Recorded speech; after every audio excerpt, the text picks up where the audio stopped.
చెప్తారో వాళ్ళేం చెప్తారో ప్రజలు వింటారు అసెంబ్లీ వేదికగా. ఒక్క నిమిషం, భారతీయ జనతా పార్టీ గెస్ట్ మనకు హైందవ్ గారు ఉన్నారు. హైందవ్ గారు, అంటే ఇప్పుడు చూస్తున్నారు మీరు ఇవాళ అధికార ప్రతిపక్షాల మధ్య జరుగుతున్నటువంటి వాద ప్రతివాదాలు, సవాళ్ళు, ప్రతి సవాళ్ళు. మీరేం చేశారంటే మీరేం చేశారు, మేము చేసామంటే మేము చేసాం. సరే, ఏ ప్రభుత్వమైనా తన ప్రభుత్వ కాల పరిమితిలో ఎంతో కొంత చేస్తే, చేయకుండా ఏది ఉండదు. మిగిలిపోయినవి కొన్ని ఉంటాయి, లేదా చేయాల్సినవి కూడా కొన్ని ఉంటాయి. చేస్తామని చేయలేరు, చేయగలిగినవి చేస్తారు. ఇప్పుడు రేవంత్ రెడ్డి గారు కూడా చాలా హామీలు ఇచ్చారు. సరే, ఇప్పటి వరకు 18 నెలలు అయింది కాబట్టి ఇంకా మాకు సమయం ఉంది కాబట్టి చేస్తామని వాళ్ళు అంటారు. చేయగలిగినవి చేస్తున్నారు, ఇంకా చేయాల్సినవి మిగిలి ఉన్నాయి. సరే, వాళ్ళ వాదన వాళ్ళకు ఉంది, వీళ్ళ వాదన. మీరేమంటారు భారతీయ జనతా పార్టీగా ఈ రెండు పక్షాల వాద ప్రతిపాదాలు, సవాళ్ళు, ప్రతి సవాళ్ళ మీద? ఇప్పుడు ఈ చర్చనే హాస్యాస్పదంగా ఉంది. బేసికల్ చెప్పాలంటే చర్చలు జరగాలి. అసెంబ్లీ వేదికగా అసెంబ్లీ సమావేశాలు జరిగినాయి. 18 నెలల్లో 2 సార్లు అసెంబ్లీ సమావేశాలు జరిగినాయి. ఆ సమావేశాలలో వీళ్ళు ఎప్పుడుగా ఫ్రూట్ఫుల్ డిస్కషన్స్ ఎక్కడ జరగలేదు, ఇట్లనే కొట్లాడుకునే ఉన్నది వీళ్ళ కథ. ఒక భారతీయ జనతా పార్టీ నుండి ఉన్నటువంటి 8 మంది మా ఎమ్మెల్యేలు మాత్రమే ప్రజా సమస్యల పైన పోరాటం చేశారు అసెంబ్లీలో. మీ ఎమ్మెల్యేలు కూడా మాట్లాడుతున్నారు, అసెంబ్లీలో మాట్లాడతామనంటే ఇప్పుడు అసెంబ్లీ పెట్టిన రోజు ఏం చేశారు? మీరు గాడిద పనుదో మీరు మరి అందరు కూర్చొని ఎజెండా ఏదైనా కూడా తెలంగాణ అభివృద్ధి పైనే ఉంది. తెలంగాణ అభివృద్ధి పైన, తెలంగాణ నీళ్లు, నిధులు, నియామకాల పైనే కదా మనం చేస్తున్నది చర్చ కూడా. ఇవాళ ప్రెస్ క్లబ్ లోనో లేకపోతే కూర్చొని ఆడ సోమాజిగూడ ప్రెస్ క్లబ్ లోనో లేకపోతే అసెంబ్లీలో కూర్చొని చేయాలి అని చెప్పేసి అని ఇవాళ ఎందుకు వస్తుంది మీకు చర్చ అసలుకి? అంటే అటు అధికార పార్టీ అభివృద్ధిలో ముఖ్యమంత్రి గారు చాలా రోజుల నుంచి చాలా రకాలైనటువంటి మాటలు విపరీతంగా మాట్లాడుతున్నాడు. ఆయన నోటి దూసుకు మనం నిజంగా దండం పెట్టాలి వాస్తవం చెప్పాలంటే. గతంలో ఉన్న కేసీఆర్ గారు ఇంకా ఆయన భూత పురాణం అయితే ఇంకా ఆ నుంచి రౌతి వరకు మనం చూసినాం కూడా. చాలా సందర్భాలలో మీరు వినాలి. భాషల బూతులు అన్నవి బీఆర్ఎస్ ప్రభుత్వంతోనే వచ్చినాయి. అసెంబ్లీ రికార్డు మనం మాటలు మాట్లాడచ్చు. అసెంబ్లీ రికార్డు చూపియండి. మీరు ఎక్కడ మాట్లాడారు? రికార్డులే కాదు, టీఆర్ఎస్ పార్టీ వాళ్ళు బీఆర్ఎస్ మారిన తర్వాత చెప్పేసి మాట్లాడుతున్నారా మీరు? టీఆర్ఎస్ సోషల్ మీడియాలో మీరు ఇంత ఫిల్తీ లాంగ్వేజ్ ని మీరు ఎక్కడ కూడా చూడరండి.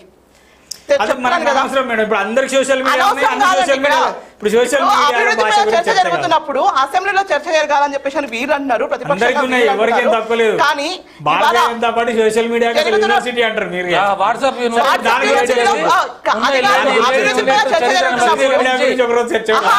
యూత్ మైండ్ మొత్తం ఖరాబ్ చేస్తున్నారు. ముఖ్యమంత్రి గారు ఢిల్లీకి పోతారు. ముఖ్యమంత్రి గారు అదేంటి నెల లోపల 10 సార్లు ఢిల్లీకి పోతా ఉన్నాడు. ఇది నాకు తెలిసి 47వ సారో 48వ సారే పోతున్నాడు. వాళ్ళ అధినాయకుడు ఆయనకు ఏం అపాయింట్మెంట్ ఇయ్యాడు. వెళ్ళి మా కేంద్ర మంత్రిని కలుద్దామని పోతే అక్కడ వాళ్ళు అపాయింట్మెంట్ ఇవ్వాలని పరిస్థితిలో ఉంది ఇప్పుడు తెలంగాణలో. ఎందుకోసం అని అంటే గతంలో ఉన్నటువంటి ప్రభుత్వం ఏదైతే ఉందో ఈ 10 సంవత్సరాల్లో మేము బంగారు తెలంగాణ చేస్తాము అని చెప్పేసి అన్నోళ్ళు ఇవాళ ఖాళీకుండలు ఇచ్చిరంట కదా. మరి రేవంత్ రెడ్డికి ఖాళీకుండలు ఆయన చేత పెట్టిరంటే అసలు లోపల గీరుకుంటే కూడా మాకు ఏం వస్తలేదు, మేము ఎట్లా చేయాలి అభివృద్ధి అని చెప్పేసి అసలు అంటే అది ఏదో ఫ్లో లో అన్నాడు కానీ ఏ ప్రభుత్వమైనా మిగులు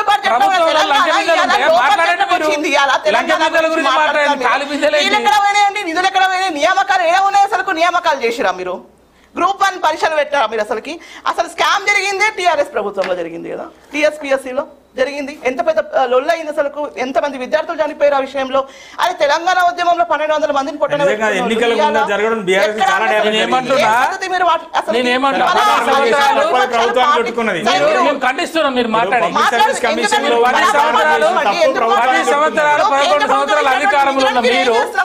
మీరేం చేస్తున్నారు? ఒకవేళ తప్పు చేస్తే అధికార సంస్థలన్నీ మీ చేతిలోనే ఉన్నాయి కదా. ఎక్కడ మీరు చూసేయండి. కేంద్ర ప్రభుత్వం, రాష్ట్ర ప్రభుత్వాలు తప్పు చేస్తే కేంద్ర ప్రభుత్వాలు ఏం చేస్తున్నాయి? మాట్లాడడానికి ఎక్కడ ఉన్నారండి వీళ్ళు? బీజేపీతో తెలంగాణలో బీజేపీకి ఎక్కడ మాట్లాడడానికి రైట్ ఉంది? వచ్చిన తెలంగాణని అవమానించారు, తల్లి తండ్రి బిడ్డలు బతికించారని చెప్పి తెలంగాణ వాళ్ళు కొట్లాడుకోవడం సరిపోతుంది తప్ప తెలంగాణ ప్రజల పక్షాన ఏ రోజు కూడా మాట్లాడలేదు. ఈ రెండు ప్రతిపక్ష పార్టీ, అధికార పార్టీ ప్రతిపక్ష పార్టీ రెండు ఒకటేనండి. రెండు కూడా నాకు తెలిసి వాళ్ళు ఊపర్ షేర్వాణి అందరు పరేషాని లెక్క ఇద్దరు కూడా లోపల దోస్తాను ఉంది కానీ బయట మాత్రం కొట్టుకున్నట్టుగా అనిపిస్తారు మీరు. అంటే ఒకే తాను గుడ్డలా రెండు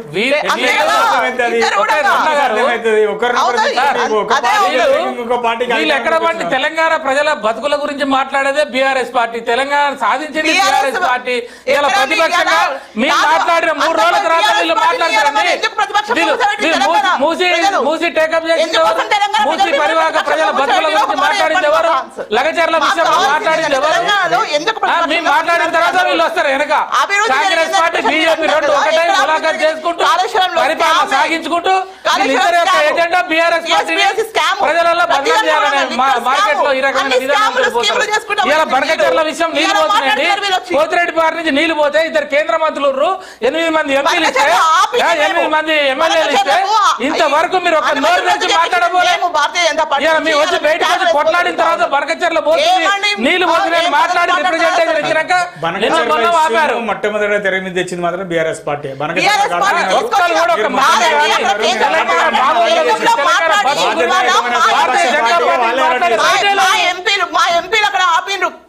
మాట్లాడారు ఎన్నడూ మాట్లాడారు అంటే తెలంగాణకు ధర్నా చేసినావు, ఎక్కడ బయటకు వచ్చినావు? ఇప్పుడు టీఆర్ఎస్ పార్టీ పక్షాన బనకచర్ల పోతుంది, బనకచర్ల ద్వారా తెలంగాణ నీళ్లు గోదావరి నీళ్లు పోతుంది అని చెప్పి మేము ధర్నా చేసి బయటకు వచ్చే వరకు వీటన్నిటి మీద చర్చ, ఉపేంద్ర గారు వీటన్నిటి మీద చర్చకు అధికార పార్టీ సిద్ధం అంటుంది. కత్తి వెంకట సంఘ్ గారు చెప్పాలి. కత్తి వెంకట సంఘ్ గారు, మీరు డిప్యూటీ సీఎం బట్టి విక్రమార్క గారు మాట్లాడింది మీరు వినే ఉంటారు. వారు ఏమంటున్నారు? మేము అసెంబ్లీలో చర్చకు సిద్ధం, బనకచర్ల విషయంలో కానీ, గోదావరి జలాలు కానీ, కృష్ణా జలాలు కానీ, ఈ 18 నెలలు చేసినట్టు అభివృద్ధి సంక్షేమ కార్యక్రమాలు కానీ దేని మీదైనా సిద్ధమని అంటున్నారు. మీరేమంటారు? సరే ఓకే, అభివృద్ధి లేదండి, అభివృద్ధి లేదు, తెలంగాణలో నిధులు లేవు, అభివృద్ధి లేదు, తెలంగాణ ప్రజలను మోసం చేసింది. 6 గ్యారంటీల విషయంలో కాంగ్రెస్ 100% తెలంగాణను మోసం చేసింది. రాబోయేటటువంటి ఈ స్థానిక సంస్థల ఎన్నికలలో ఆ ప్రభావం ఖచ్చితంగా చూపిస్తారు. చూడండి మీరు. సరే మీరేమో అట్లా అంటున్నారు. భారతదేశంలో ఎక్కడ లేని ఒక రాజకీయమైనటువంటి విచిత్రమైన లేదా భిన్నమైనటువంటి రాజకీయ పరిస్థితి ఉంది. ఏంది? ఇక్కడ చోటే బాయ్, అక్కడ బడే బాయ్ అంటున్నారు.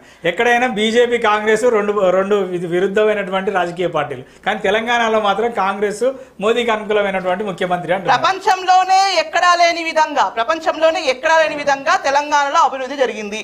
ఇది మాటలు బీఆర్ఎస్ అధికారంలో ఉన్నన్ని రోజులు చెప్పినటువంటి మాటలు చెప్తున్నాను మీకు. ప్రపంచంలోనే ఎక్కడ లేని విధంగా, దునియాలో ఏడా లేదంట ఇట్లాంటి పార్టీ.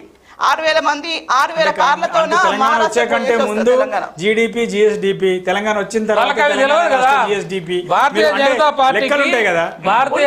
పార్టీకి తెలంగాణ సమస్యల మీద స్థూల ఆదాయము, వాళ్ళ ఏమైనా మత రాజకీయాలు, మత ఎజెండా పేరుతో రాజకీయాలు చేసేవాళ్ళు కానీ ప్రజల యొక్క అభివృద్ధి కానీ ప్రజల సంక్షేమం కానీ వాళ్ళకి పట్టదు. అవును, మీ బామర్ది ఓవైస్తో కలిసి మీరు రాజకీయం చేస్తారో మేము చేస్తున్నామో కూడా తెలుస్తుంది. ఇప్పుడు నేనేమంటున్నా రమణ గారు, నేనేమంటున్నా, వాళ్ళు ఏం చెప్తున్నారు? బడే బాయ్ చోటే బాయ్, లేకపోతే మేము బడే బాయ్ 2047 ప్రోగ్రామ్ పెట్టారు మోడీ, దాన్ని సపోర్ట్ చేస్తున్నాడు కదా రేవంత్ రెడ్డి గారు.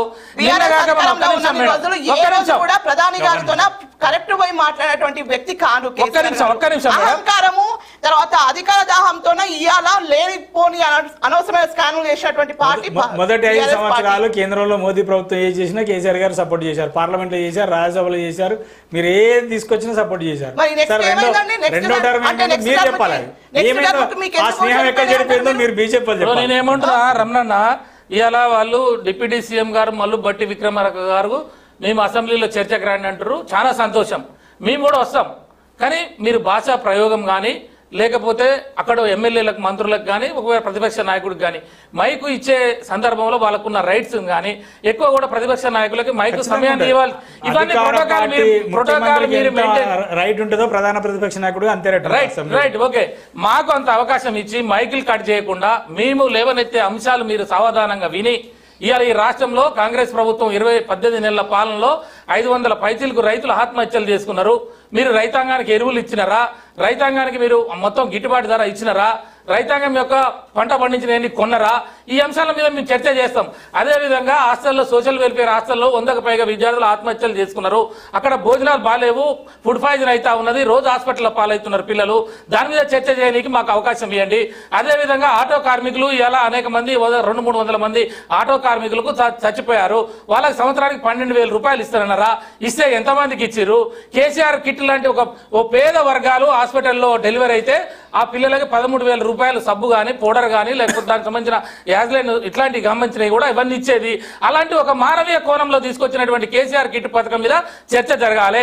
రైతు బంధు భారతదేశంలో ఏ ముఖ్యమంత్రి కూడా ఒక రైతు గురించి ఆలోచించి రైతుకు పెట్టుబడి పెట్టే విధంగా 10,000 రూపాయలు ఒక ఎకరా భూమికి సంవత్సరానికి ఇచ్చిందంటే ఈ దేశంలో జై జవాన్ జై కిసాన్ అని లాల్ బహదూర్ శాస్త్రి గారు అన్నరే కానీ స్వతంత్ర భారతదేశంలో ఏ ప్రధాని కూడా ఇలాంటి పథకాలు ముఖ్యమంత్రులు కూడా ఏ రాష్ట్రం కూడా అమలు చేయలే. ఈ రైతు బంధు పథకం ఎంతమందికి వచ్చింది, ఇంకెంతమందికి రాలే?